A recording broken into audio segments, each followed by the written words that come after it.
And so I found myself on another night, in another bedroom, with another girl, yet again on the verge of oblivion. I'd spent several years fighting for king and country, several more fighting lethargy and drink. And I decided the time had come to do something about it. I rode out of town and into the night.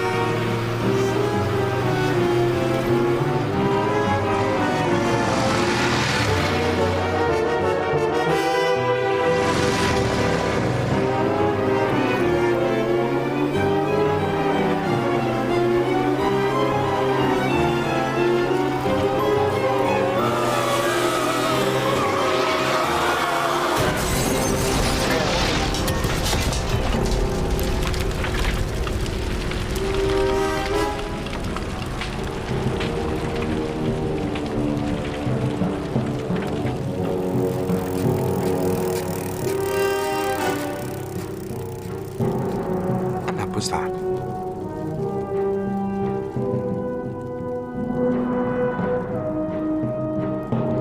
Or so I thought.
Owe no man anything but to love one another.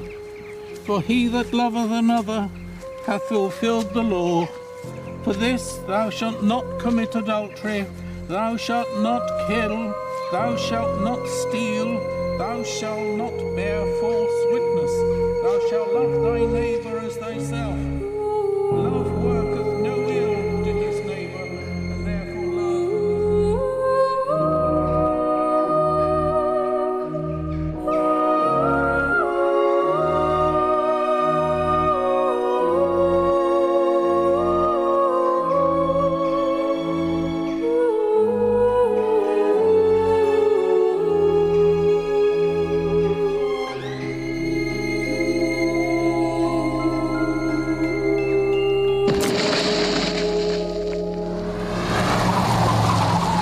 Not long after that, the day of the Colonel's funeral, that we arrived in Limstock.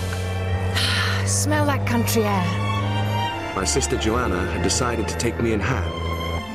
My doctor had prescribed a good dose of clean living and sleepy village life, and she was determined to see it through. A torture, in fact, for both of us, as we had an absolute loathing for the country.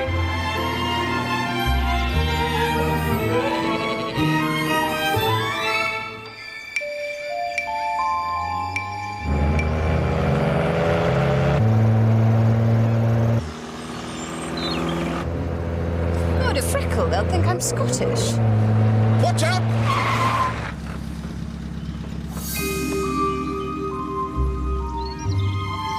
Perhaps country life wasn't going to be so dull after all. What's the point of mirrors if you can't look in them?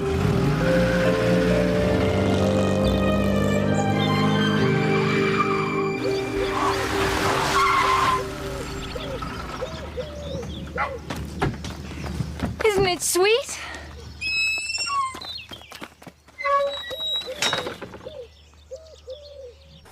Things are so different nowadays. Taxation, of course, and now my stocks and shares, so safe I'd always imagined, but now they seem to be paying nothing at all. foreign, needless to say. And really, it makes it all so difficult, which is why I've decided to let. Where will you be staying, Miss Barton? Oh, I should be most comfortable, Miss Burton. I'm lodging with my old parlour-maid, Florence, such a nice girl. She lives with her husband in the High Street. My maid Partridge has agreed to stay on and look after you. I'm sure you'll find her highly efficient. This is the drawing room. Very nice, isn't it, Jerry? Still exactly as it was when Mother was alive.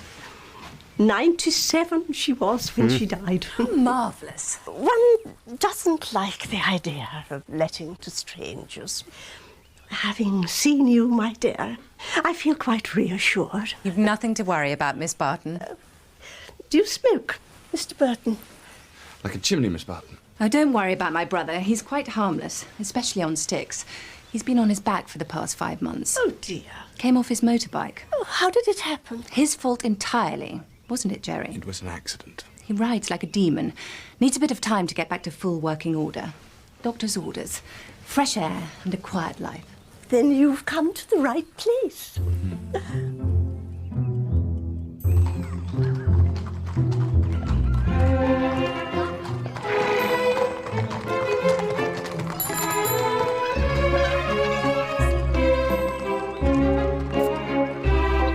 No slouching at the back there. Come on. Heads up, midriffs. Morning.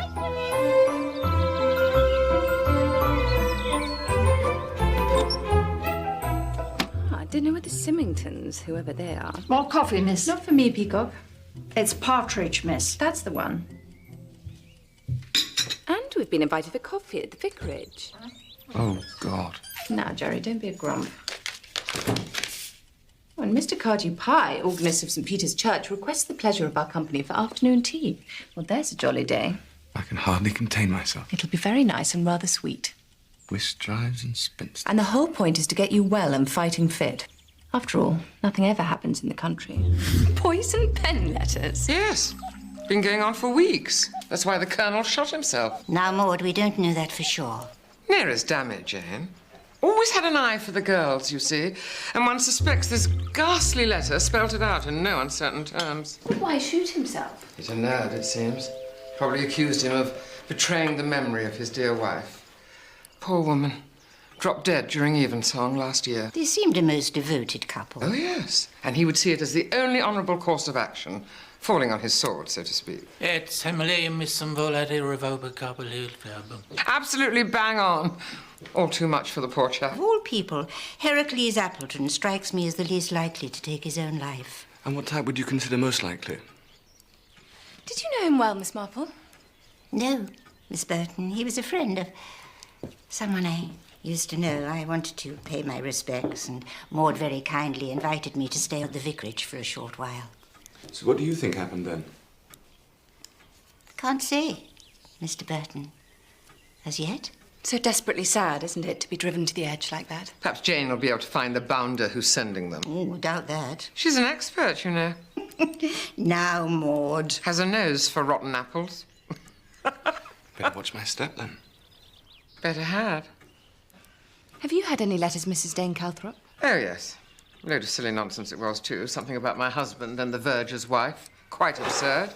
Because the Reverend has absolutely no taste for fornication. Have you, Caleb? No, my dear. And he never has had. Good thing he's a vicar, I suppose. Lives entirely for his books. Reverend is a great classicist, and his knowledge of the early church is really quite formidable. Always thought he'd make a jolly fine saint if he hadn't been just a little too intellectual. Mrs. Dane Calthrop, of course, is not your average vicar's wife. Everyone is ever so slightly afraid of her, and that's not only because she looks like one of those hideous gargoyles above the west door. She's so terrifyingly on the spot, if you get my drift, and represents to an uneasy conscience the deity personified. Have you met the Reverend? Oh, yes. A being more remote from everyday life I've yet to encounter. He always has his nose buried in Horace or the younger Pliny. And he will insist on spouting Latin. I tend more towards the Greek. And you, Mr. Burton, what is your inclination? Head first over the handlebars, eh, Jerry? Oh, a tongue with a tang. And may I say, Miss Burton, what a pleasure it is to welcome your distinctive style to our little community. Oh, I hope you don't think me impertinent, but your makeup. It's Grecian ivory #2, isn't it? It is, actually. It's charming. It's really charming. Now, if you were a local, you'd have a dab of powder to take the shine off your nose, possibly a soupçon of lipstick, not very well applied, and would almost certainly be wearing all of your eyebrows instead of only a quarter of them. Oh, dear, I'm going to look frightfully out of place, aren't I? Not at all, my dear. They'll just think you're a little queer, and what I ask is wrong with that. Have you received any letters, Mr. Pye? Letters, Mr. Burton? Yes, of the poison pen variety. I have, since you ask. Perfectly horrid, isn't it? Mrs. Dane Calthrop was telling us about the poor Colonel. Terrible business. Miss Marple seems to think he wasn't the type to top himself. What do you think? I have no opinion on the matter. Well, we certainly clammed up when you mentioned the letters. That chap could pout for England. Hello, I'm Megan. Megan Hunter. Oh, Megan, for goodness sake. Joanna Burton, pleased to meet you. Gosh, you're a bit of a looker. Do you think so? So sorry, she's absolute menace on that thing. I'm her mother, Mona Symington. How do you do? How do you do? Jerry Burton. Oh. You're the new chaps, aren't you? Mind if we join you? No, really, we should... Awfully sorry. See what I mean? Came flying off yesterday and tore my stocking. She ought to be in a sack. Look. I told you to mend that. Darling's such a bore, isn't it? How would you know? Crashed a lot, have you? Oh, Megan, really? It wasn't a crash. It was an accident. I had to swerve to avoid a child. Where? La Blanche. Yes, actually. One has to be so frightfully slim to carry off La Blanche. And yours, do tell. Oh, this old thing. She's awfully pretty, not a bit like you. Thank you for your invitation to dinner. We'd love to come. It'll give us a chance for a good old chin. Brothers and sisters aren't always alike. I suppose not. I'm not very like my half-brothers, and they're not like each other. Rum, isn't it? What is? The whole family thing. So will you always be a bit of a crock? No, I won't. I thought that's why you looked so miserable being a crock all your life. But if it's how you always look... I'm just impatient, that's all. Don't you ever get impatient? What about? Nothing ever happens. That's not what I've heard. And what's that? That someone's been busy writing letters. Oh, those. It's such a gossipy old place. So have you had one? Most people have. What did it say? Something about my real father being a bit of a villain and me being a lazy young bitch. Charming. Spot on, as it happens. You see, people don't really like me around here. And to be honest, I don't much like them.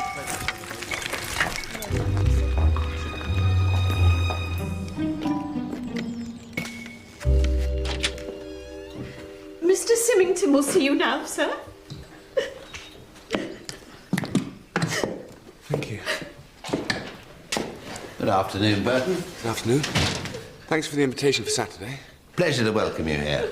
I've also got some share certificates I need transferring. Very good. I'll take a look.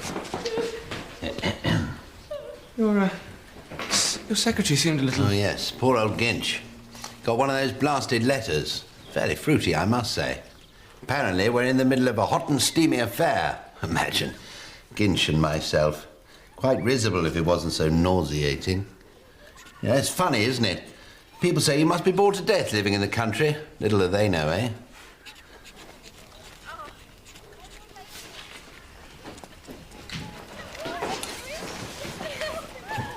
Those your boys? Yes, they are. Little terrors. But good lads, really. And she's their governess? Yes, yes, Miss Holland. Lucky boys. They are lucky, yes. She's very good. Not sure I'd be able to concentrate on my lessons. A bit young for that, old chap. Yes.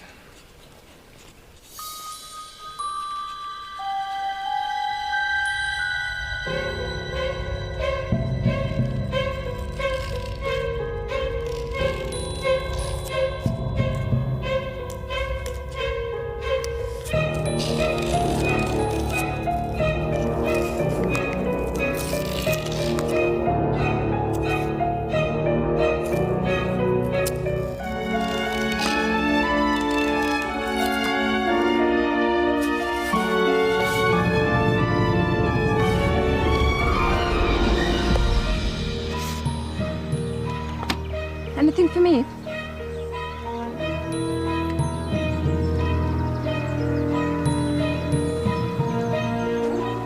Jerry, what is it? Welcome to Limstock.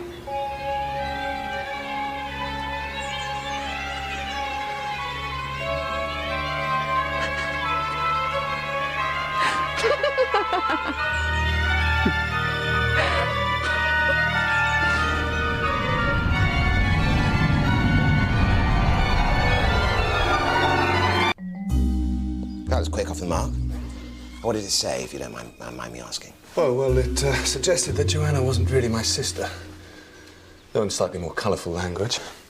Did she actually read the letter? Oh, yes. Well, I do hope it didn't upset her too much. Well, she found it quite a hoot, actually. Which I suppose is the best way to take it. Except when he gets out of hand, of course. Oh, the Colonel, you mean? You've heard, then? Almost as soon as we arrived. Awful, dreadful business. I must say, you know, you're tending to use these as a bit of a crutch, you know. I thought that was the general idea. Well, yes, but I'm fairly sure you could do without them as long as you take it easy, of course. Oh, right, I see. Well, I'll give it a go sometime. So the Colonel, bit of a lad, I gather? Yes.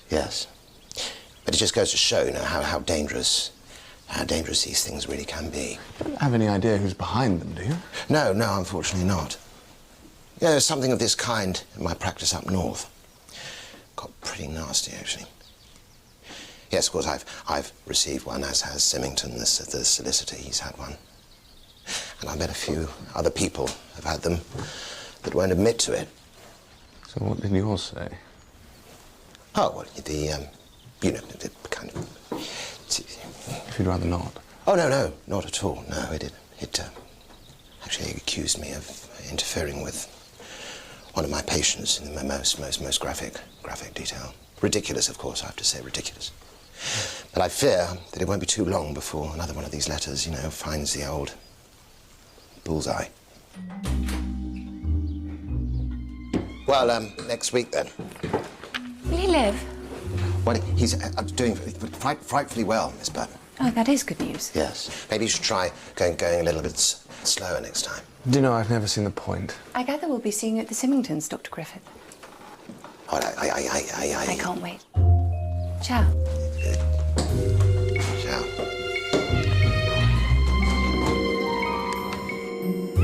And this must not go beyond these four walls. But one has heard, and on fairly good authority it should be said, that Jamie Blackwell, that rather cocky young farmhand, has left his wife Mary. What, that half-witted girl who's expecting? The very same. But why, my dear Mona? Far be it from me to interfere in these things. Home with the Borgias. It appears that he received a letter. Oh, dear. Suggesting that he was not, in fact, the baby's father. No! And in a fury, he confronted the wretched girl with the accusations, who was unable adequately to refute them. I say. Oh, this is, of course, only what one has heard. You're very quiet, Doctor. Do you find this gossip tiresome? Oh, you're right, Griffith. Doctor. What, my darling Roe? I should say not. He's hopelessly addicted. Something went down the wrong way. I'm sorry. One can only imagine what he picks up in the surgery. And I expect Dickie gets a few choice nuggets, too. I don't, you know. Really, I don't. And your saintly husband, my dear Maud, must be privy to, well, heaven knows. Heaven may, but I don't. Such a pity he couldn't join us. He's battling with tomorrow's text. Evil communications corrupt good manners. Oh, wait, there's more. Shall I clear, madam? No, Agnes. We'll let you know when we're ready. Yes, madam. The letter, one hears, and as I say on fairly good authority, apparently goes further and implies who the father actually was. Gracious. Yes. Colonel Appleton. The Colonel? I couldn't breathe. Blimey, crikey. No wonder he shot himself. If indeed he did. You suspect otherwise, Miss Marple? Whatever the truth may be, Mrs. Symington, the poor man is dead. A young man has left his wife, and a baby will come into the world with very little advantage. Were you close to the Colonel, Miss Marple? No, but I knew his qualities. And his wife? No closer than to the Colonel. By all accounts, Mrs. Symington, Colonel Appleton was the most devoted and loving husband. A formidable bridge player. Though I always found his bidding a little aggressive. Agnes. Sorry, miss. A farm girl's baby. And it would test the forbearance of a saint. Time to let the poor man rest, I'd say. Oh, well, he'll keep. Oh, Megan. Say hello, darling. Hello. I hope Mother's not boring you. Megan. She talks all the time, but in fact says very little. Good night, Megan. Why don't you get your milk, dear, and go to bed? Good night, then. Good night. Good night. I must say, Mrs. Symington, you have the most delightful daughter. Do I? Feisty. I like that. She's at that awkward age. But she's 20. Mind you, she's been at that awkward age ever since she was mewling in nappies. If only she had some talent or looks. I think she has a lovely face. All she ever does is potter around looking rather plain. Yes. Perhaps you could give her some tips. Is the wine all right, Dickie? The girl's bone idol. Her father was definitely a wrong. Prison, I believe, for blackmail. It's hardly surprising her mother's like she is. I do hope, Miss Marple, that you've not found our discussion too discomforting. Not at all, Mrs. Symington. One merely repeats what one hears. Yes, indeed. I sometimes wonder if the tale-bearer is not as guilty as the tale-maker. Oops. My dear Miss Marple, you are being moral, and forget that you are among friends. I would like to think I am, Mr. Pye.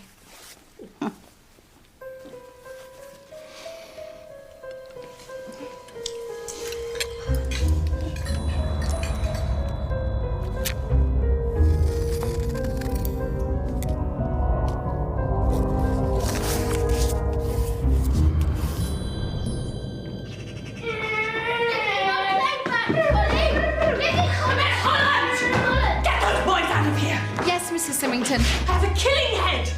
Come on, boys.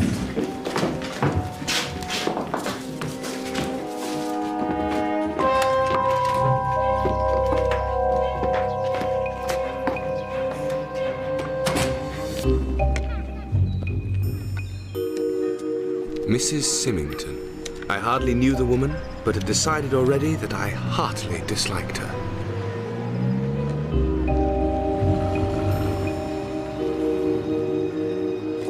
Miss Holland, on the other hand, was growing more delectable by the day.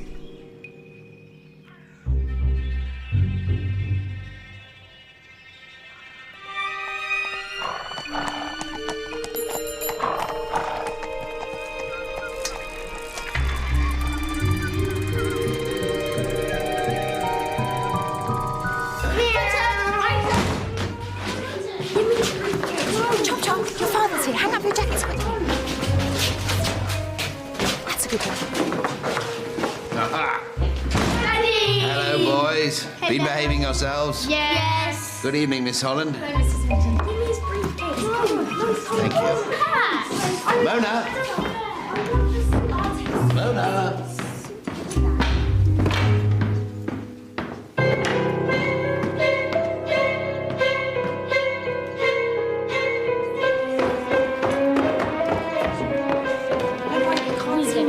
She's had her nap. But I want to see Mummy!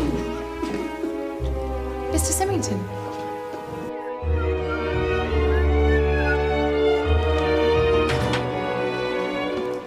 I've just heard something terrible. It is shocking. Don't tell me the Bring and Buy's been cancelled. It's Mrs. Symington. She's dead.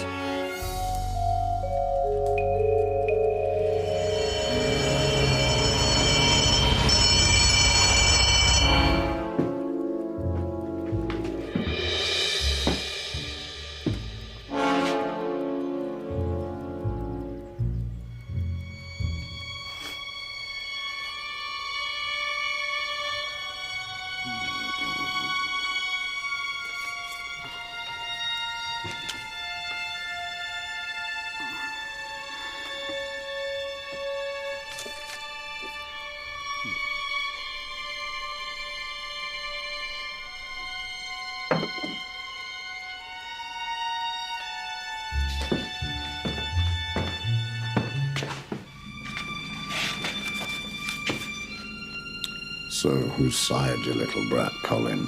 Not Dickie, you vicious, tongue-gooed bitch.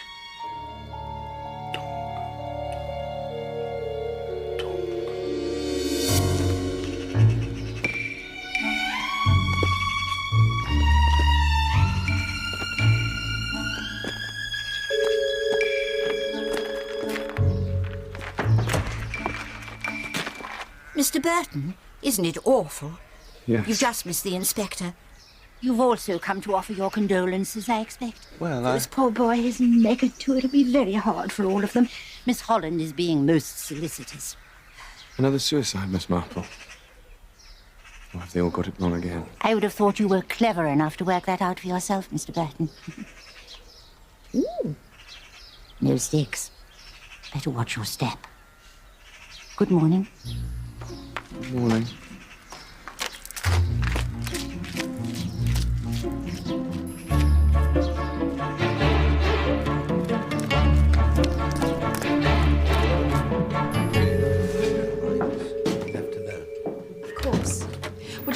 You want. I'm sorry. The door was open. Sorry. Burton. Jane Marple. Holland. Elsie. We keep seeing each other, don't we? But we've never... No. Yeah. I'm afraid Mr. Symington's not in the mood for visitors at the moment. It's all been such a shock. Yes, of course. I don't wish to intrude, but it had crossed my mind, well, my sister Joanna's actually, that maybe Megan would like to come and stay with us for a few days. Megan? Stay with you? Why? Well, we thought it might be a help. I mean, she must be terribly shaken by all this. Oh, she's such a queer thing. You never know what she's feeling. If you think that we're being presumptuous... No. No, it's probably a very good idea. A very kind idea.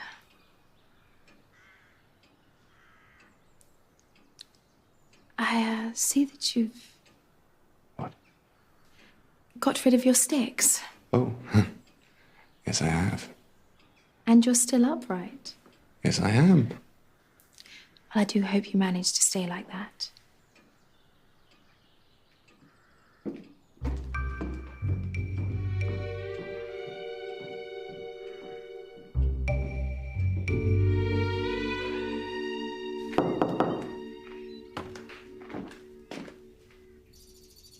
Megan?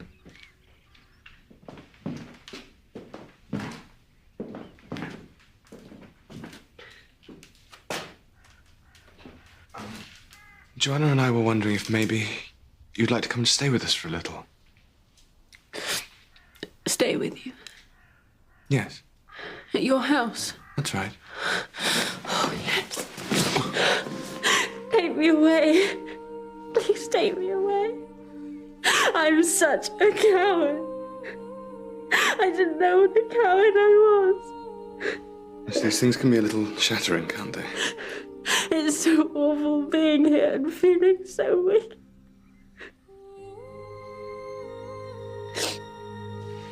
Well, why should you feel wicked? I don't know.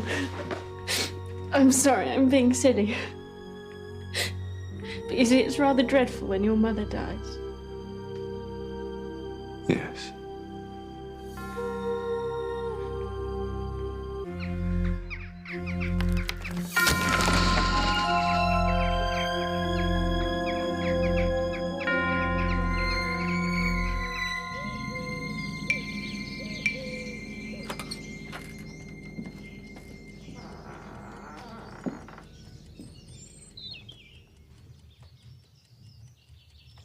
If you don't like it... No. Heaven! Megan, are you all right?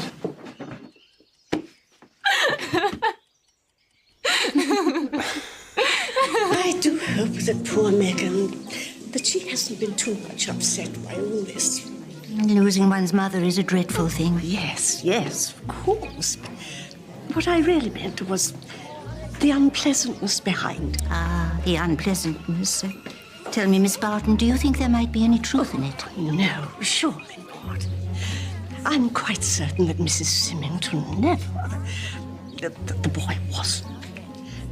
I mean, it's quite untrue. Have you received any unwanted mail, Miss Barton? Oh, no, indeed. Oh, that would be dreadful.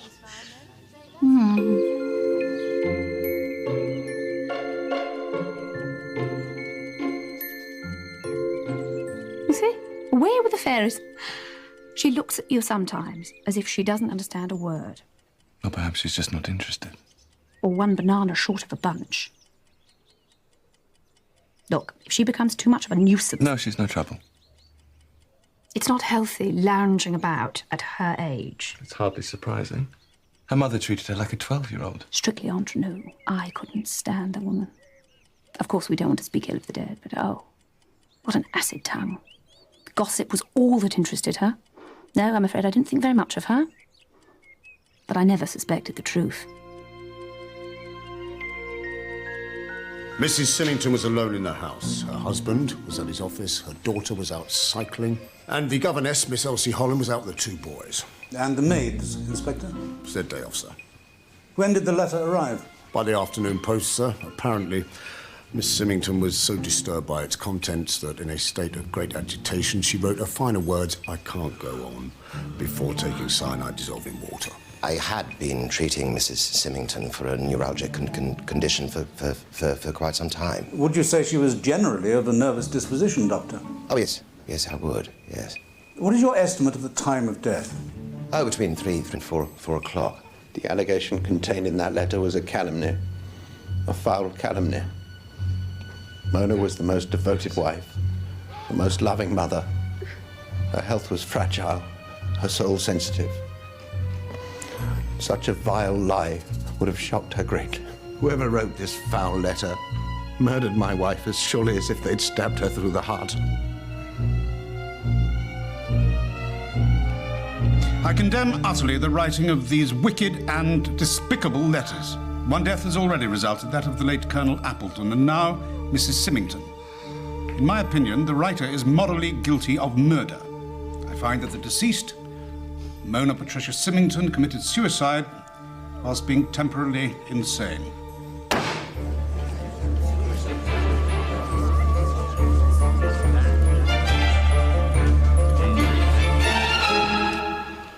So gin's your tipple, is it? Absolutely, I always have one about now. What's yours? Lemon barley water.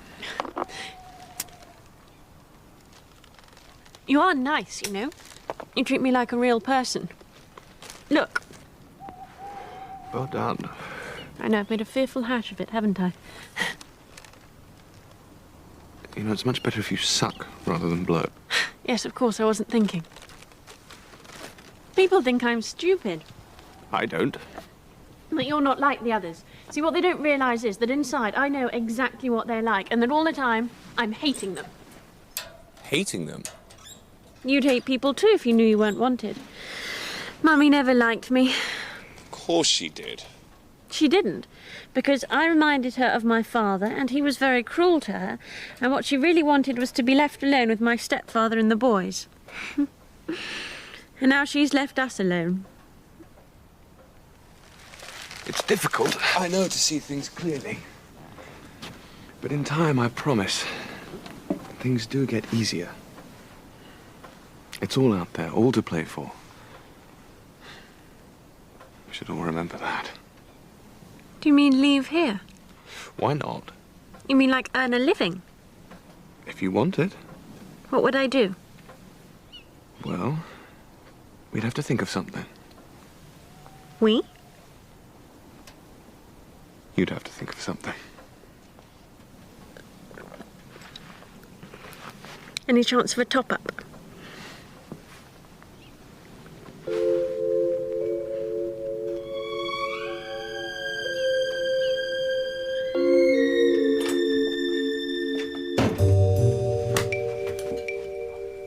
Oh, I didn't know you were here. Yes. I've just popped round to take Joanna out for a bit of a... Bit of a what? What? For a walk. For a walk, actually. Yes, well, make sure you don't overexcite her. Oh, no.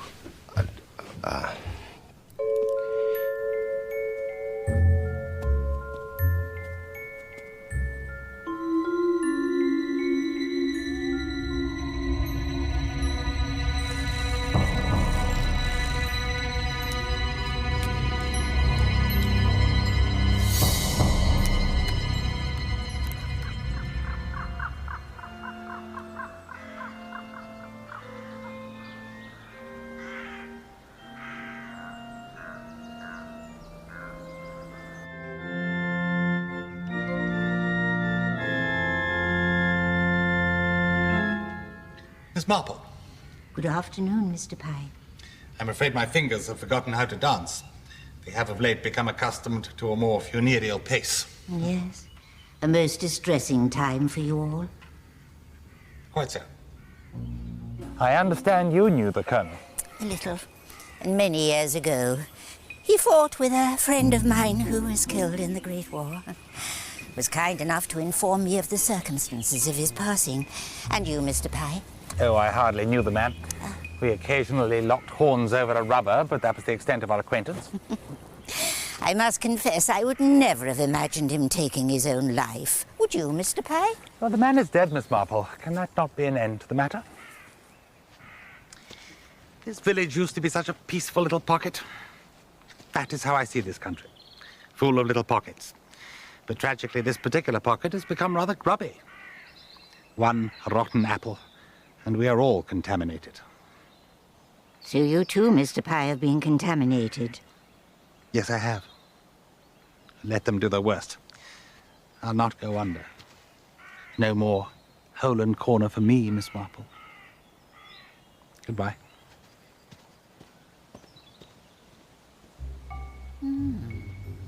Poor thing. Poor thing. Suicide, such a ghastly business. Oh, you mean Mrs. Symington? Ah, a heron. So when you said poor thing, who did you mean? The person who wrote the letters, of course. Don't you understand how desperately unhappy somebody must be to sit down and write these things?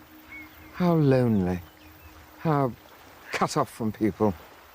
Poisoned through and through. Poor soul. Have you any idea, Mrs. Dane Calthrop, who it might be? Oh, yes. But then I might be wrong, mightn't I? Poor Dickie Symington, how awful for it all to come out at the inquest. He was adamant there wasn't a word of truth in Well, the he letter. would say that, wouldn't he? He's a real gentleman, is Dickie. I've known him for a long time. Really? I thought your brother only bought this practice a few years ago. He did, but he used to come and stay in our part of the world, up north. I know him very well. He's quite reserved, but proud, and he can get very jealous. Well, perhaps that's why Mrs. Symington was afraid to tell him about the letter. Good heavens, Mr. Burton, do you seriously think any woman would swallow cyanide if the accusations weren't true? An innocent woman would laugh it off, throw it away. That's what I would do. We should all have a career, Mr. Burton. I wanted to be a doctor, but my parents wouldn't hear of it. I'm sorry. Oh, don't be. I'm one of the happiest people I know. Toodaloo. Oh, good morning, Miss Burton. Not finding it too dull, I hope? Hardly. Look. You painted trollop. Go back to your bastard child. Nice. Very nice indeed. Yes. The words have been cut from an old book. Early 19th century, I'd guess. Probably no fingerprints of any distinctive nature, as the culprit was always very careful to wear gloves. Now, the envelope was typed on this, a Windsor 7 typewriter with the letters A and T out of alignment, you see. Well, so who does it belong to? The Women's Institute. It was an old model donated by the office of Galbraith and Symington. So it could be... Yes, any one of them. The ladies are always in there, sir. You can probably tell by the touch, sir, that was typed with one finger. So it's someone not used to typing? Or somebody who is. Doesn't want us to know. Huh. Well, that's interesting. What is? Well, the U in Burton seems to have been changed. From an A, I think. Perhaps she's not such a good typist after all. Or maybe cleverer than we think. I wonder how she feels. Who knows? But this little beauty is going back. And mark my words, the picture will go to the well once too often.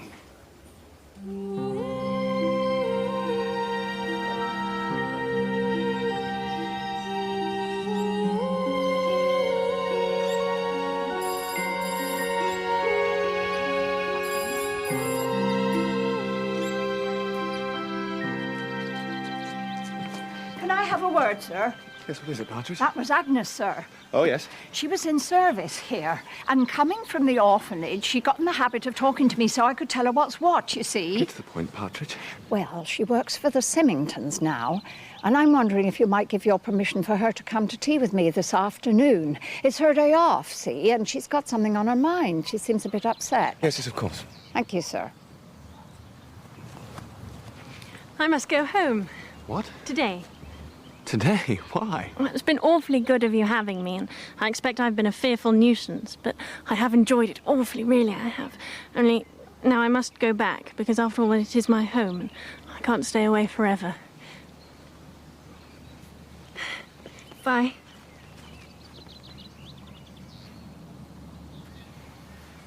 We had a lovely tea with Miss Barton, Partridge. Pleased to hear it, miss. How was yours with Agatha? Agnes, miss. That's the one. She didn't turn up, miss. Oh, I'm sorry. Doesn't matter to me. Good. She wanted to meet, and then she didn't show, and not of a word of apology either. Perhaps she's not well. And perhaps she's just ill-mannered.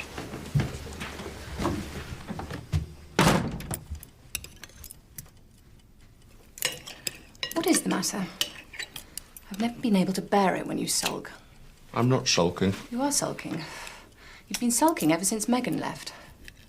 In fact, you've been sulking ever since you were a child. No, I haven't. Yes, you have. You were sulky then, you're sulky now. You're the sulky type. I could do with a drink. Might cheer me up. Then why don't you have one? I might just do that. In fact, have as many as you want. And when you're so drunk you can't even remember who you are, then why not go for a spin and this time make damn sure? It was an accident. You're a perfectly hopeless liar. It's really quite pathetic. So I'm sulky, I'm a drunk, and I can't even lie properly. Is it any wonder that...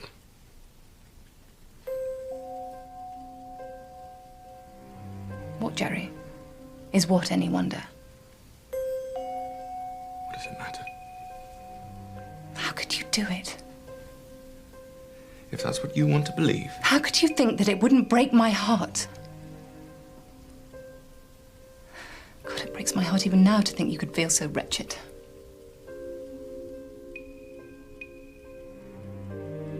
You know, it strikes me as the most extraordinary irony that you managed to survive the war with such flying colours, yet seem to find the peace so utterly defeating.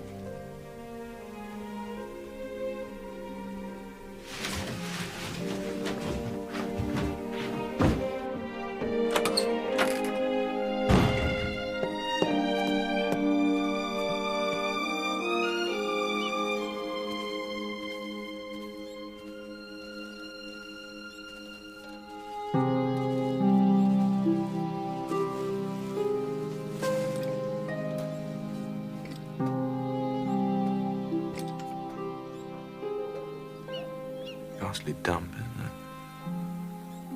We could always go back. Miss all the fun.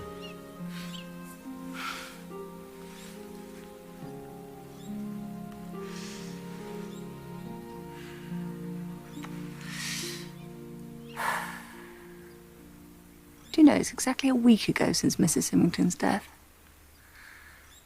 You'd think the police would have something by now. A fingerprint or something. Exactly a week ago. Mm-hmm. Maids have one day off a week, don't they? Yes. Same day every week. That's the usual sort of thing, apparently. So exactly a week ago, Mrs. Symington was alone in the house because it was the maid's day off. I'm afraid the penny's refusing to drop.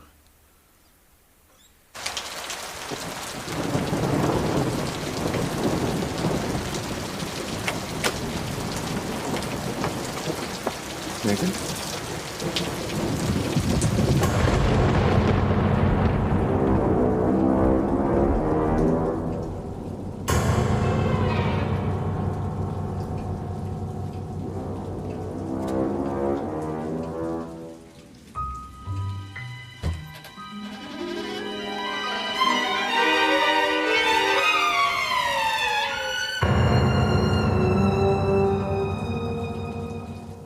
She was supposed to come for tea with Partridge, but she didn't turn up.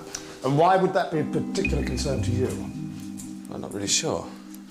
I felt uneasy for some reason or other. With every cause, it now transpires. You have sensitive antennae, Mr. Burton. So do you, Miss Marple. Just passing, were you? Mr. Burton. Miss Holland, I was wondering, is Megan all right?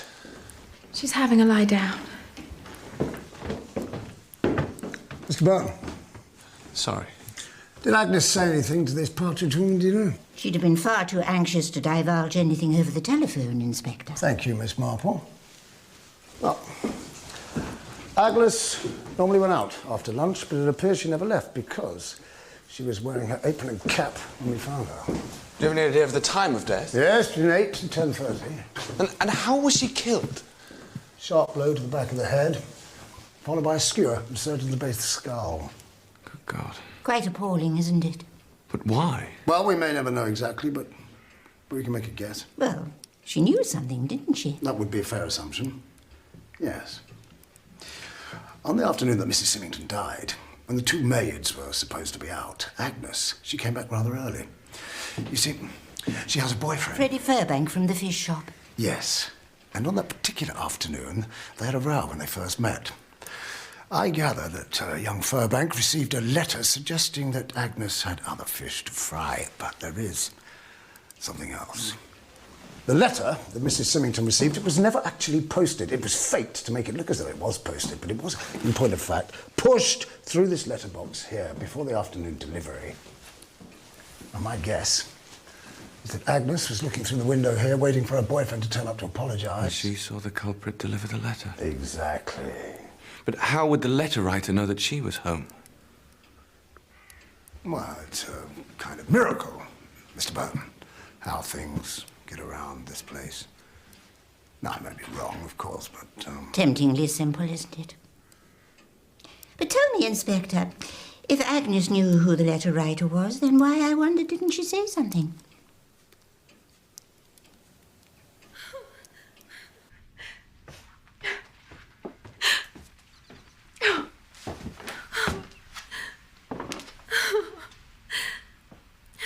Miss Holland. Mr. Burton. I'm sorry, I didn't mean... I don't know what's come over me. I think it's the shock. Pretty grim, isn't it? That poor girl. Just think it could have been any of us.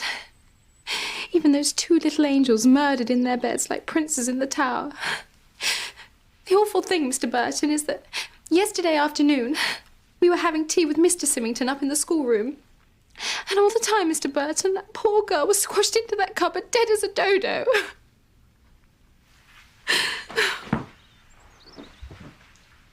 Thank you.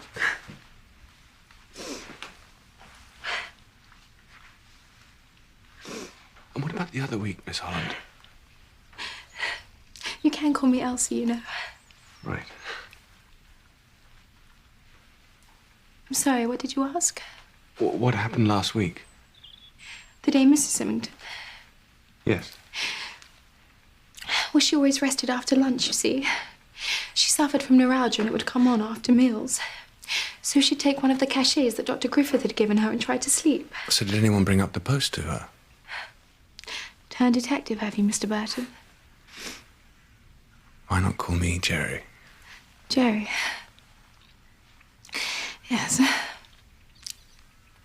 Well, Jerry should often come down and get it herself. She didn't necessarily sleep through the whole afternoon, and sometimes she'd stay down, and other times she'd go back up. The letters she received... Disgusting. And the very idea that little Colin doesn't even bear thinking about. Mrs. Symington loved her husband. She was a sensitive woman and very particular. Anything of that sort would have appalled her. I mean, it's evil.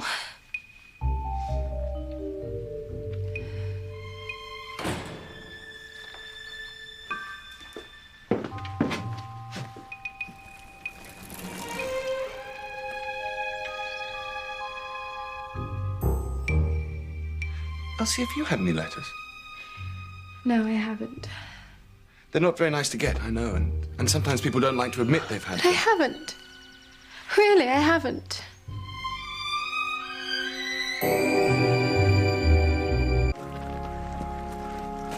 Agnes's inquest brought no new facts to light. the only possible verdict was returned. Murder by person or persons unknown. So poor little Agnes was duly dispatched. Her killer no doubt witnessed to her passing.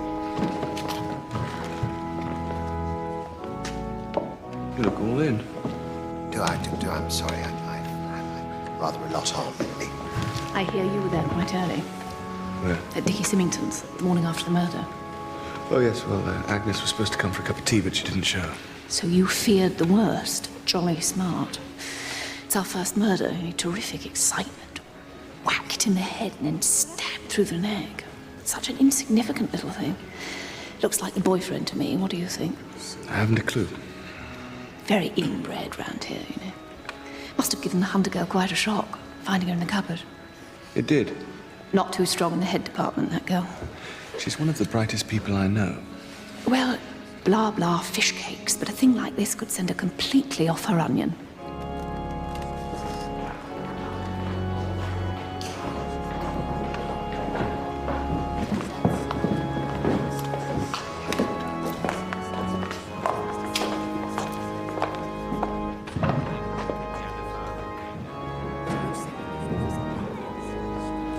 By the way, Miss Griffith, was it you persuaded Megan to return home? She can't shirk her responsibilities, Mr. Burton. Tongues wag, and I felt it my duty to drop the hint. I don't think for a minute there's anything in it, but she's young and good-looking. Well, boys will be boys. What do you mean? A thoroughly nice girl, but people will talk. They're saying she has her eye on becoming the next Mrs. Symington. I feel sorry for her. People are saying such nasty things. Which is why I more or less told Megan that she ought to go home. It looks better than having Dickie and that girl in the same house. You look shocked, Mr. Burton, but I'm afraid our little village likes to think the worst. All rise. And the Lord said unto the sinful, I will cast my net over you and haul you on high in my net, and cast you into the mud and mire. The village parliament. What would we do without it? We're all agog, aren't we, Miss Marple? Shocking. Quite shocking. What must you think of us, Miss Marple? Strikes me as rather a quiet little place. How I fear we're going to the dogs. First the letters, then the murder. So you think the two are connected, Mr. Pye? One can't help but wonder. Such a nice girl. She used to be in service with me, you know. I really can't. If you'll excuse me. Something of a period piece, I've always thought. Do you have a favourite suspect, Mr. Pye? Oh, I'd rather tear out my tongue, Mr. Burton, than commit a slander, but suffice to say that as a student of abnormalities, I often find the most unlikely people doing the most surprising things. Don't you agree, Miss Marple? Well, on the contrary, Mr. Pye, I usually find the most likely people behaving exactly as I would have expected. Moratorium te salutant. And don't just stand there looking pathetic, because it won't wash. But Mr. Symington, you know that can't be true. Do I? Do I, Miss Holland? To be honest, I'm not sure I know anything anymore. Dearly beloved, we are gathered here today to pay homage to a sister of our parish, Agnes Brown, known to one and all for her goodness What's that all about? and innocence. He's in a fearful state. Hardly surprising. He's been knocked sideways since Mummy's death, and now Agnes. What does Holland mean when she said it can't be true? He was sort of implying that she's been writing the letters. What? And maybe even did for Agnes. That's ridiculous. Is it? Maybe you're right.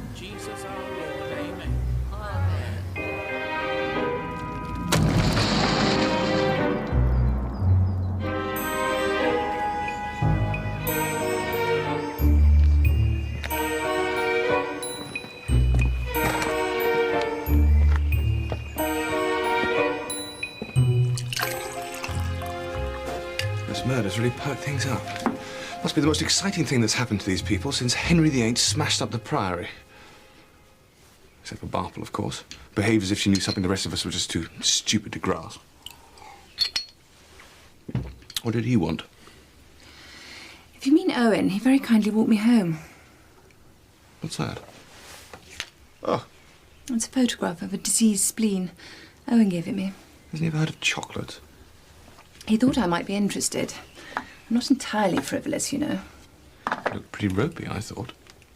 There's something on his mind. Yes, a rotting spleen, perhaps. Or you?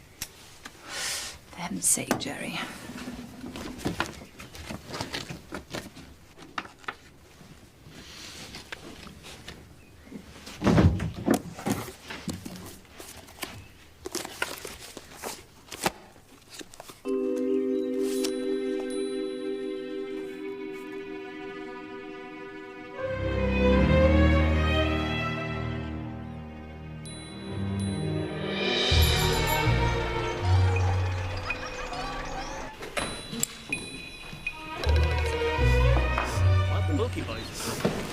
Start.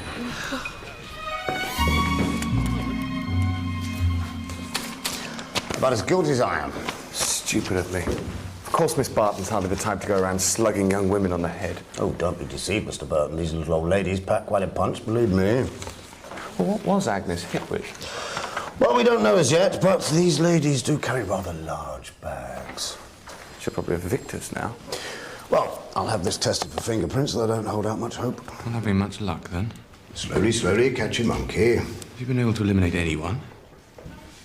Well, there are those who are more likely than less likely, but one wouldn't wish to leap to any conclusion. No, I can see that leaping isn't the order of the day. Take Amy Griffith, for example. She was due at a brownie meeting the day of the murder, but she arrived rather late. And then, of course, there's Mr. Pye. Didn't have an alibi for either day. Said he was in the garden on both occasions. Very strange man, Mr. Pye. Made a few inquiries, found that he'd come to the attention of my colleagues in the West Country. In relation to what? Matters of a hardly savoury nature, shall we say. And then, of course, there's Mrs. Dane Calthrop. Says she was bird watching, apparently, the day Agnes was murdered, but we can hardly ask the birds now, can we, sir? It's incredible. Makes you imagine things. Yes. Awful, really, wondering whether the person you share a pot of tea with or buy your sausages from is, in fact, a criminal lunatic. Actually, Inspector. I was wondering, on the subject of Mrs. Symington's suicide, the powders Dr. Griffiths prescribed for her neuralgia, well, would an overdose have been fatal? Not unless she'd taken about 2 dozen. No, it was cyanide that did for her. No question. But if you had a choice, wouldn't a soporific be preferable to prussic acid? That would be my preference, sir. Actually, on the subject of Dr. Griffiths, a few days ago on one of his visits to my sister, I saw him at the bookcase, browsing through a book, and... well, I was just wondering if... He was our man. Well? Getting a taste for it, are we, sir? The old sleuthing. No, I just... I can't help feeling, sir, that in this case, our man is a woman. If you get my drift.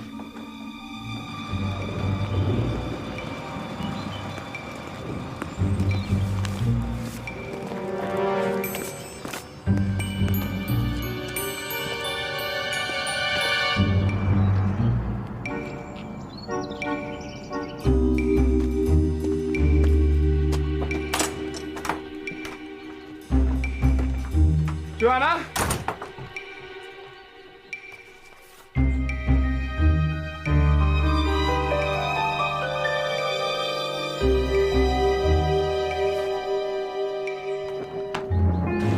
There was something about Joanna's note that bothered me. In fact, the whole ridiculous charade was starting to bother me.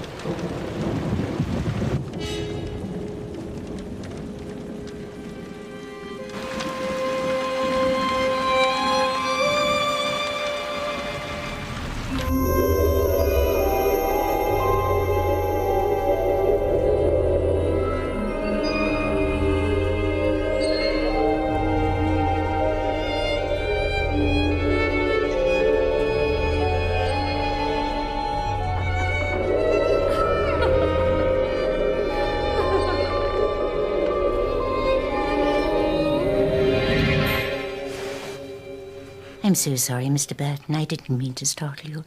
The back door was open, so I took the liberty of letting myself in. Must have dropped off. I thought we should have a little talk. This horrid business, the letters and now murder. Really can't go on, can it, Mr. Burton? No, it can't. No, I'm sure the police are doing their best. I'm sure they are. But as relative strangers in the village, perhaps we're at an advantage. I don't really see how. Were you dreaming just now? Yes, I suppose I was. Dreams are funny things, aren't they? Mine are usually just nonsense. May I ask what it was? Just a blur, really. Half-remembered memories. Your scrap of paper, a telephone message, a girl's face. Yes, I heard you mention someone's name. Made no sense at all. Nonsense. But then it's all nonsense, isn't it, Miss Marple? I look around at what's going on, how stupid and petty, and think to myself, is this really what we fought to save? We should all try and see the good in each other, Mr. Burton, however much we disappoint. Yes. Probably the whiskey. Little bit of the old Dutch courage. I'm sure you're courageous enough. Some of us aren't as brave as people think. Like your Colonel Appleton, for instance, wouldn't surprise me at all if he'd done away with himself. After all, who knows what he was fighting? Fear can come in strange disguises. Couldn't tempt you, could I? Cheers? Cheers. Tell me, Mr. Burton, you made mention of a telephone message, was it? Oh, yes, well, Joanna, you see, she left a message on the phone pad, and there was something about it that bothered me. Would you think me very inquisitive if I asked what the message was? It was pretty trivial, really. Along the lines of, if Dr. Griffiths calls, I can't go on Tuesday, but I could go on Wednesday or Thursday. I see. Thought it might be something like that. Like what? Something quite ordinary. Another thing that's been nagging away. The envelope that Joanna's letter came in. The U in Burton had been changed from an A. Inspector Graves didn't seem to think there was anything particularly significant in that, but I can't help thinking, Miss Marple, that it's important. I think you might be right. You know, Mr. Burton, you should have more confidence in yourself. You've received one of these letters, haven't you, Mr. Burton? Yes. Well, so have most people, apart from Miss Barton. Oh, so she says. She's rather reticent when it comes to unpleasantness. And Elsie Holland. Miss Holland? Yes, she hasn't had one either. Well, that is interesting. The most interesting thing I've heard yet. It wasn't Elsie, was it? Whose name I mentioned when I was asleep. I can't be absolutely sure, but it sounded more like Megan.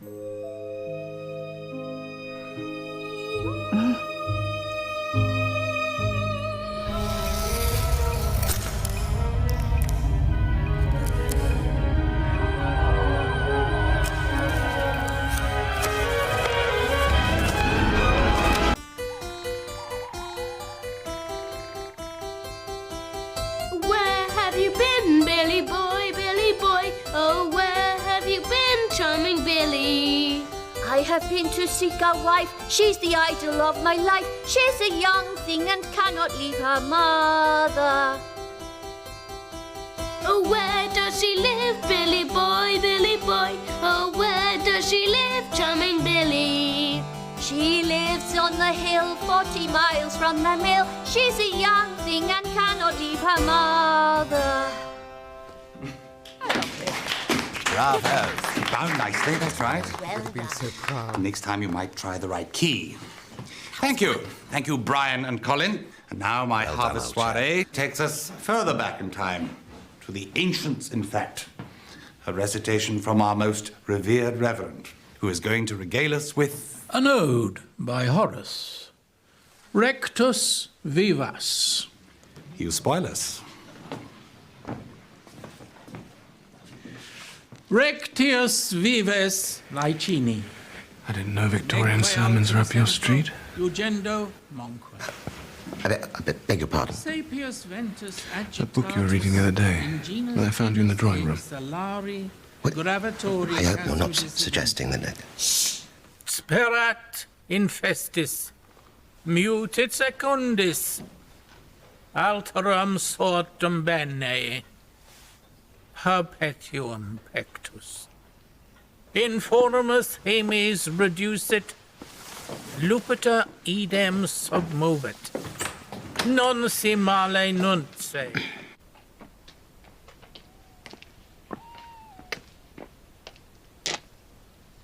Do you plan on staying?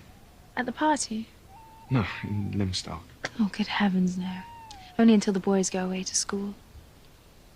And then? Who knows? Another post in another town. Or something else entirely.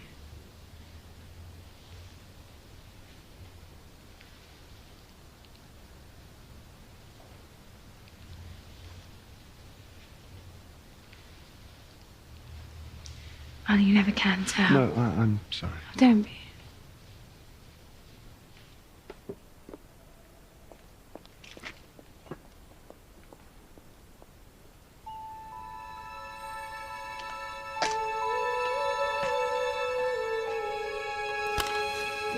Now, this might hurt. Sorry. Stay still.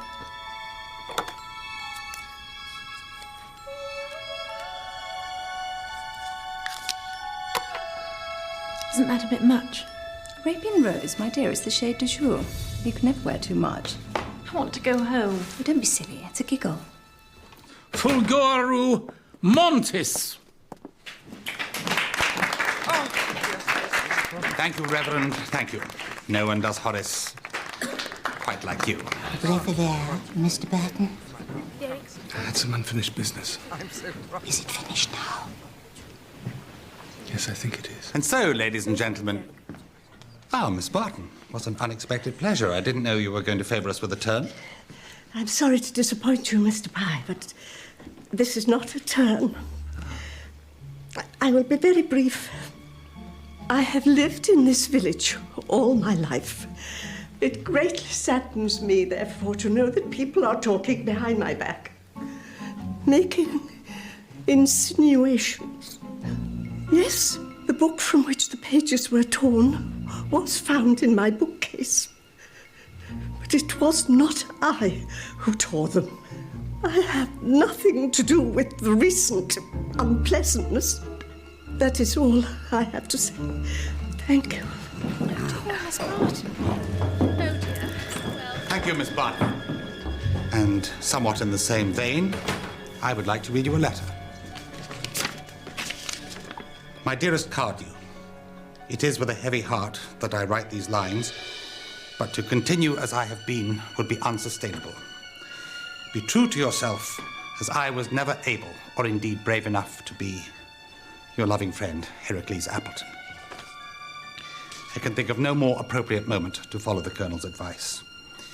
I hope this puts an end to the rumour and doubt surrounding his death. There was no murder, only malice. No issue of paternity, only love he dared not express. And I, for one, will always remember him. Miss Holland, please take the boys home. More sherry, Rebecca. Away. Away.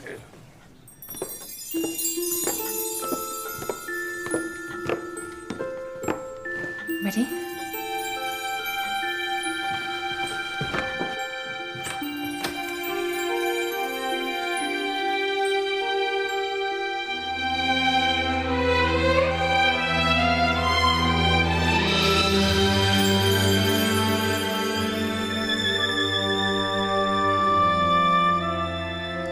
I say, scrubs up well, doesn't she? Shh, don't be mean. Oh, dear girl. Megan, no!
in.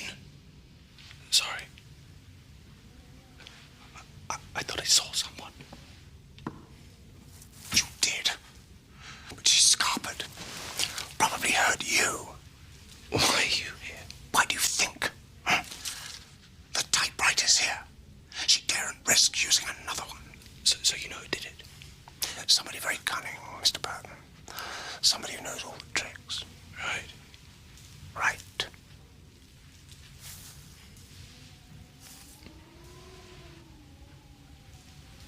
Well, good night then, sir. Good night.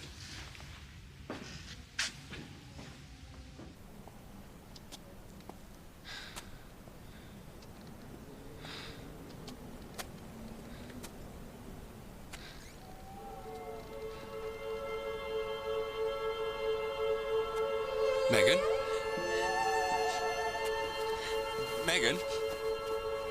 What are you doing? I just needed to clear my head. It's been a rather muddling night. You haven't just been in there, have you? The Women's Institute? Yes. Why on earth would I do that? I don't know. What a very odd question. You look jolly nice, you know. Jolly nice. I look like Coco the Clown. Megan, please. I'll never be accepted round here, never. Listen. What I want to say is... well, I rather think you like me. Do I? Yes. And I rather like you. And we get along together awfully well, don't we? I think. Sometimes. So it might be a good idea if we thought about perhaps one day being together for quite a while. You mean you're in love with me? Yes, I suppose I am. Oh. But I'm not in love with you. Then I'll make you love me. That wouldn't do. I don't want to be made. You're one of the nicest people I know, but I'm not the right person for you. I don't believe that. It's true. I don't believe it. I can see myself back.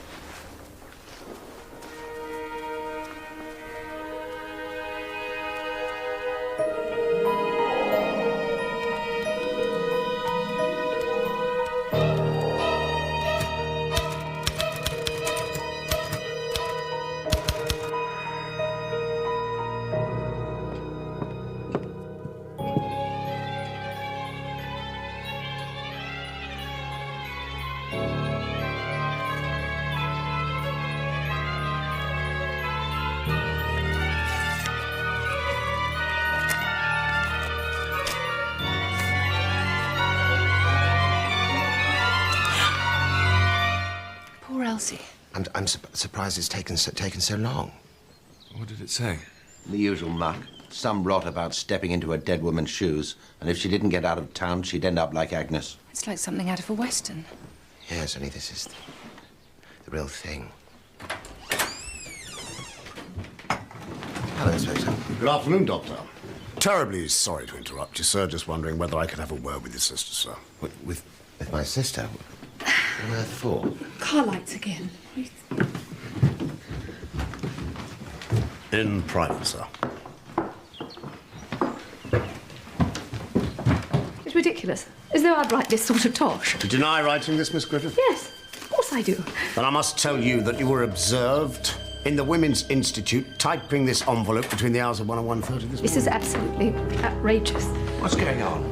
Amy, what's the matter? Would you go like me away. Please, Dickie, go away. You need a solicitor. Not you. I couldn't bear it. Amy, what's happened here? Amy? Please, I will. I'll get my maid. He's first class, really first class. Amy.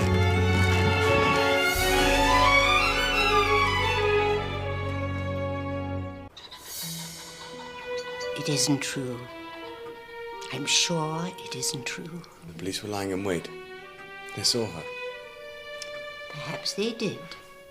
And the pages torn from the book were found in her understairs cupboard. She seems to have a penchant for hiding things under the stairs. Something else. I remember Griffiths telling me about a similar story that took place up north, which makes me wonder if maybe Amy had been involved and was at it again.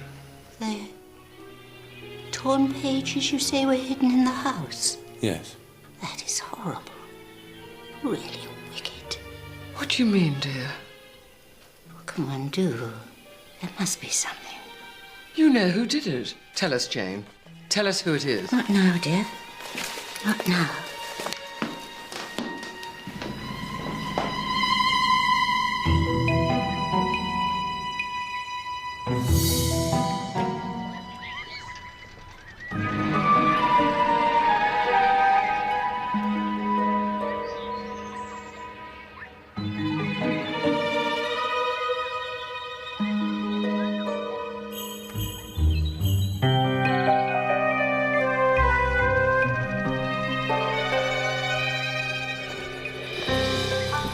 I want a word. You haven't been telling the truth, have you? I don't know what you're talking about. What were you up to last night? I told you. What, Megan? I was clearing my head. I don't believe you. Is this your idea of being in love? And I don't think Miss Marple does either. What was she just saying to you? It's got nothing to do with you. Tell me, Megan. I've got to know. That day in your bedroom when you said you felt so wicked, why did you say that? Leave me alone. And hating people, what did that mean? Tell me! Get off! Get off me! Of all people, I thought that you understood, but you're just like the rest.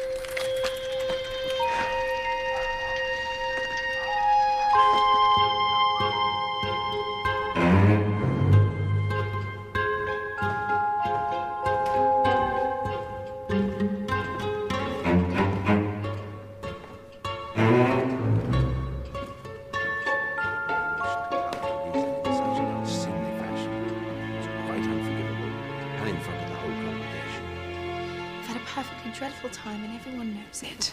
Megan, I thought you were in bed. I want to speak to you. Alone. Oh, alone.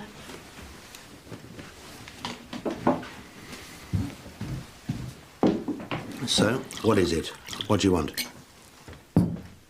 Well? I want some money. Couldn't this have waited till morning? No, it couldn't. You think your allowance is inadequate, do you? I want much more than that. In a few months' time, you come of age. The money entrusted by your grandmother will be turned over to you. You don't understand. I want money from you. Nobody's ever told me much about my father, but I do know that he went to prison, and I know why. Well, I am my father's daughter, and I want you to give me money, because if you don't, I shall say what I saw you doing that day in my mother's bedroom. I don't know what you're talking about. Yes, you do. I saw you tampering with her medication, one of the powder cachets by the bed. You did, didn't you? You really are a very foolish girl.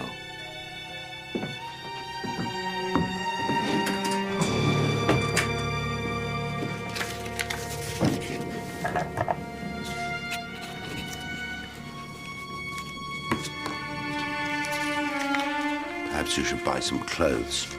At least try and look like a young lady.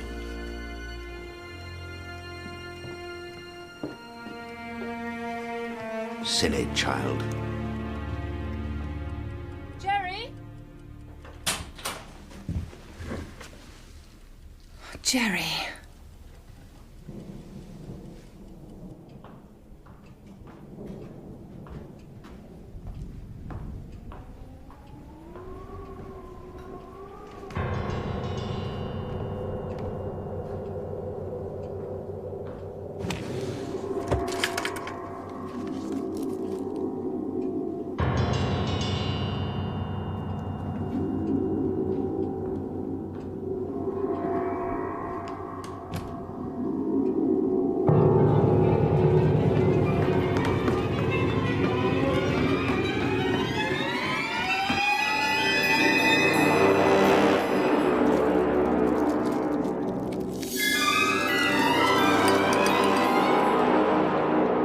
Megan! She's the most honest person I've ever met. Even Marple thinks she's guilty. Oh, you've asked her, have you? I saw her the other night, outside the Women's Institute. You're not thinking clearly, Jerry. Other things she said to me. And it's not surprising. Just suppose that you've got the wrong end of the stick, which, let's face it, wouldn't be the first time. What does that mean? Accusing Owen, of all people. He was lurking by the bookcase. And poor little Miss Barton? It's her book, for God's sake.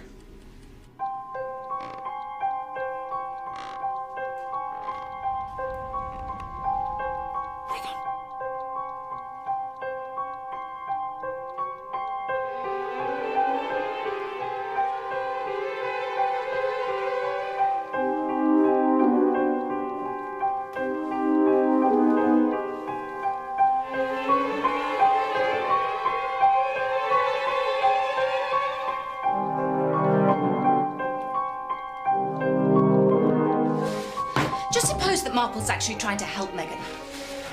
And rather than drinking yourself stupid and feeling sorry for yourself, why the hell don't you go round and find out?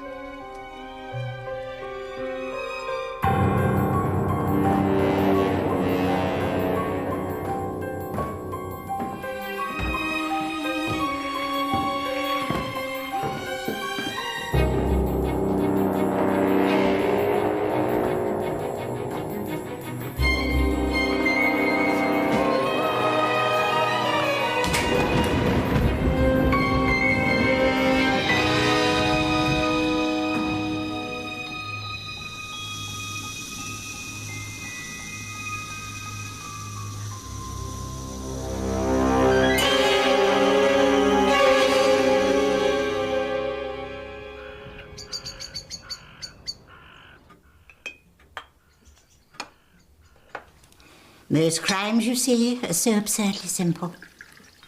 Quite sane and straightforward, in an unpleasant sort of way. The truth was really very obvious.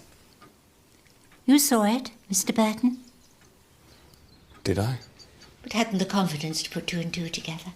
Misdirection. The conjurer's trick, making everyone look at the wrong thing. In this case, those horrid letters. The whole point was, there were no letters.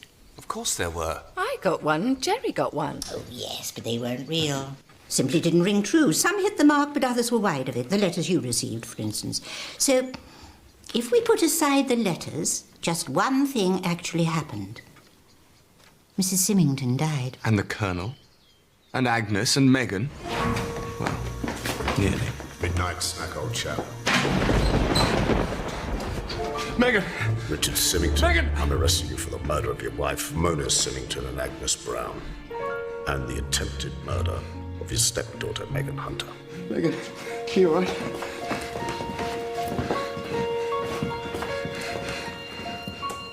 Went rather well, didn't it? I'm sorry.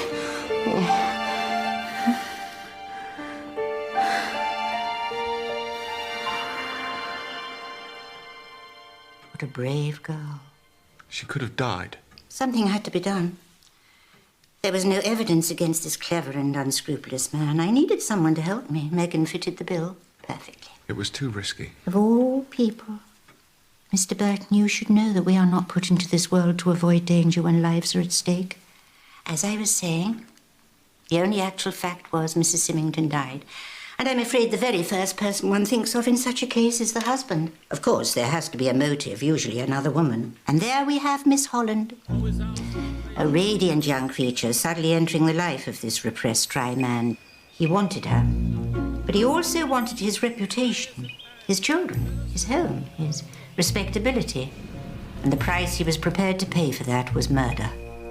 He typed all the envelopes before donating the machine to the Women's Institute.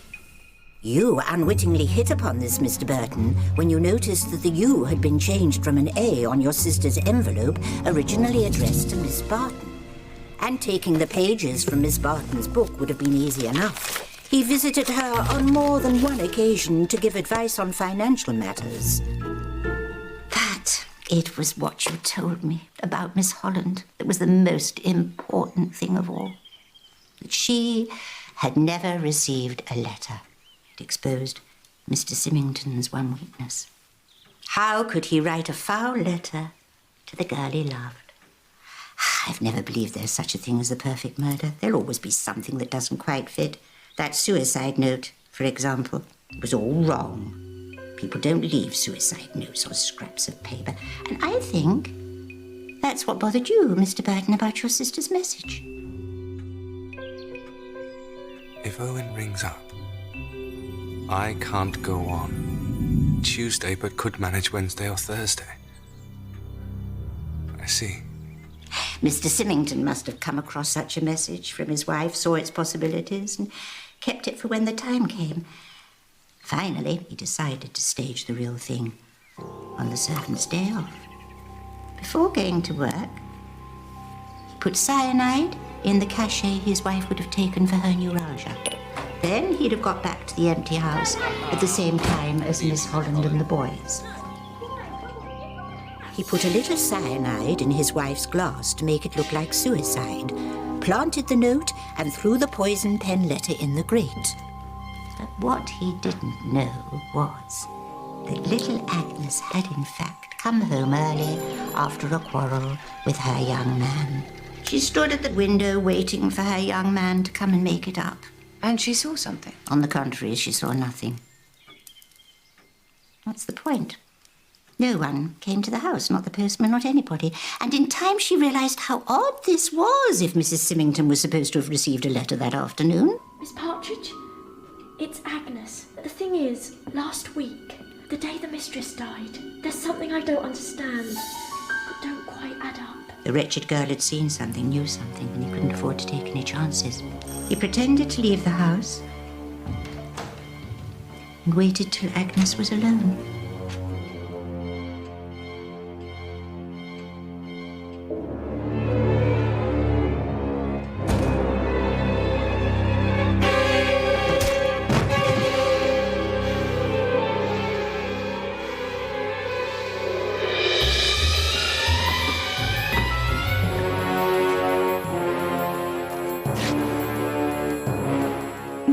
Amy. The police actually saw her write the letter. Amy Griffith has been in love with Mr. Symington all her life.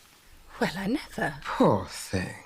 Then the gossip began about Elsie Holland, and Amy would have seen her as a designing minx, quite unworthy of her beloved Dickie. Why not one more anonymous letter and frighten the girl away? When Mr. Symington heard the police had actually seen her, he couldn't believe his luck. After her arrest, he'd have found an excuse to return to the Griffith house and plant the pages, thus clinching the case. And that would seem to be that. An end at last to this frightful business. Quite an eventful convalescence, Mr. Burton. Yes. Everything mended now? No bones still broken? No bones broken, no.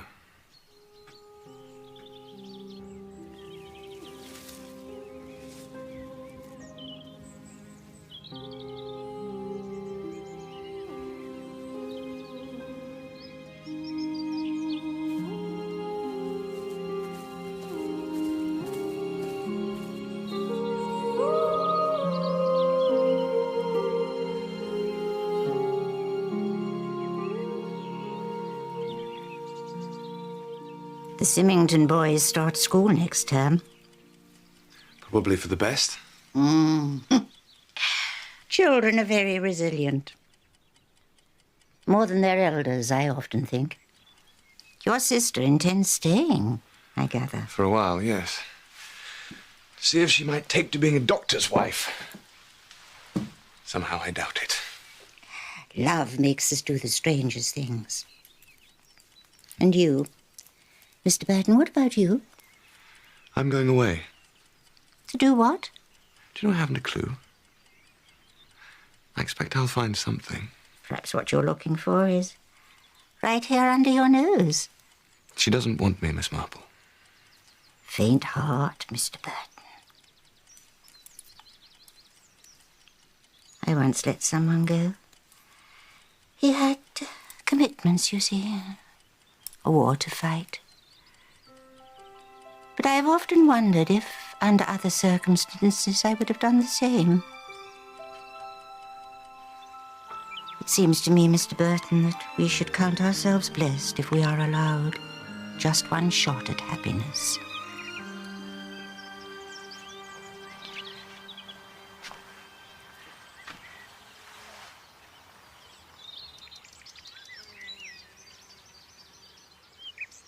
Thanks for pulling me out of the oven. It's all right. I don't suppose you've changed your mind. No? Because I'm absolutely sure, you see, quite certain that to look after you, to make you happy and keep you from harm, is now the purpose of my life.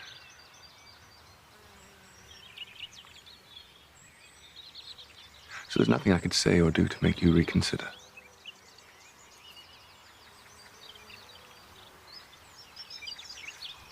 Not even this?